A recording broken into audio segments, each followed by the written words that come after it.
உங்க பேரு? போஸ், சுபாஷ் சந்திர போஸ். போலீஸ் வேலையில சேர்றது உங்க லட்சியமா? இதுக்கு என்ன பதில் சொன்னா வேலை கிடைக்கும் சார்?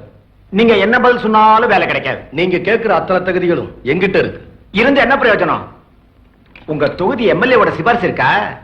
இது அரசாங்க உத்தரவா சார்? அரசியல்வாதிங்க உத்தரவு. அரசாங்க உத்தரவை விட இதுக்கு பவர் அதிகம்.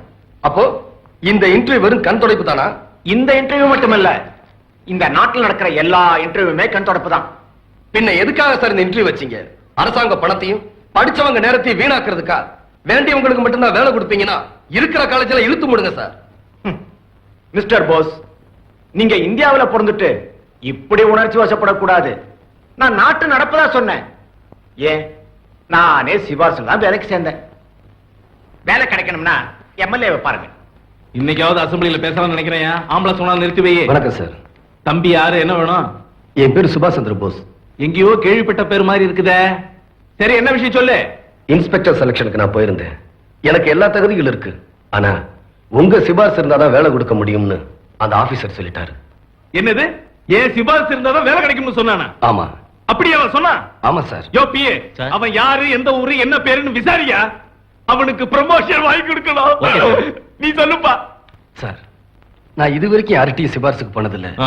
பொதுமக்களுக்கு சேவை செய்யற உத்தியோகம் போலீஸ் உத்தியோகம். அதுல சேரணும்னு ஆசைப்படுறேன். அதுக்கு நீங்க தான் உதவி பண்ணணும். நீங்க நம்ம கட்சிங்களா? இல்லங்க. எங்க கட்சி நடத்துற ஊர்வலம், உண்ணாவிரதம், போராட்டம் எதுலயாவது கலந்துகிட்டு இருக்கீங்களா? இல்லங்க. எங்க கட்சி பொதுக்கூட்டமாவது கேட்டிருக்கீங்களா? இல்லங்க. தெரியாதனமா எங்க கட்சிக்கு ஓட்டாவது போட்டிருக்கீங்களா? இவ்வளவு ஏன்? எங்க ஏரியாவுல பன்னீர்செல்வம்னு ஒரு ரிஸ்பெக்ட் இருக்கிறான். ஒருத்தனை வெளியே அனுப்புறான்னா 4 சாஸ் சாத்தி உள்ளார தூக்கி போடுறான். ஒருத்தன் உள்ளார தூக்கி போடுறான்னா கூல் ட்ரிங்க்ஸ் வாங்கி கொடுத்து வெளியே அனுப்புறான். இது மாதிரி ஆட்களை வச்சுக்கிட்டு நாங்க எப்படி மக்களுக்கு நல்லது பண்றது? நீ ஏன் சொல்லு. தப்பா நினைக்காதீங்க. அவங்க ஆட்சியில அவங்க கட்சிக்காரங்களுக்கு தான் வேலை கொடுப்பேன்னு சொல்றாங்க. உங்க ஆட்சியில உங்க கட்சிக்காரங்களுக்கு தான் வேலை கொடுப்பேன்னு சொல்றீங்க. எந்த கட்சியிலுமே சேராம இருக்காங்களே, அவங்க கதி என்ன? அதோ கதிதான். காட்டை வித்து, வீட்டை வித்து, கால் வைத்து கஞ்சியை குடிச்சு கஷ்டப்பட்டு பிள்ளைங்களை படிக்க வைக்கிறாங்களே, அவங்கள பத்தி நீங்க நினைச்சு பாத்திருக்கீங்களா சார்?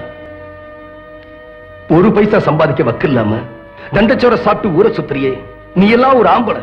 இப்படி சாட்டையால அடிச்ச மாதிரி அவமான வார்த்தைகள் எல்லாம் கேட்டு கேட்டு நடப்படாம அலையறாங்களே நம்ம நாட்டு படிச்ச இளைஞர்கள், அவங்கள பத்தியாவது நீங்க நினைச்சு பாத்தீங்களா சார்? நான் ஏன்டா அவங்கள பத்தி நினைக்கணும்?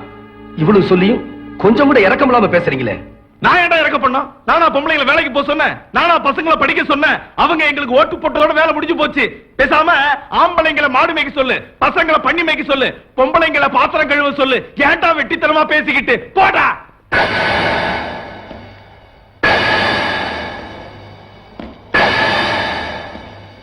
ஓட்டு போட்ட ஜனங்களே கேவலமா பேசுறியா?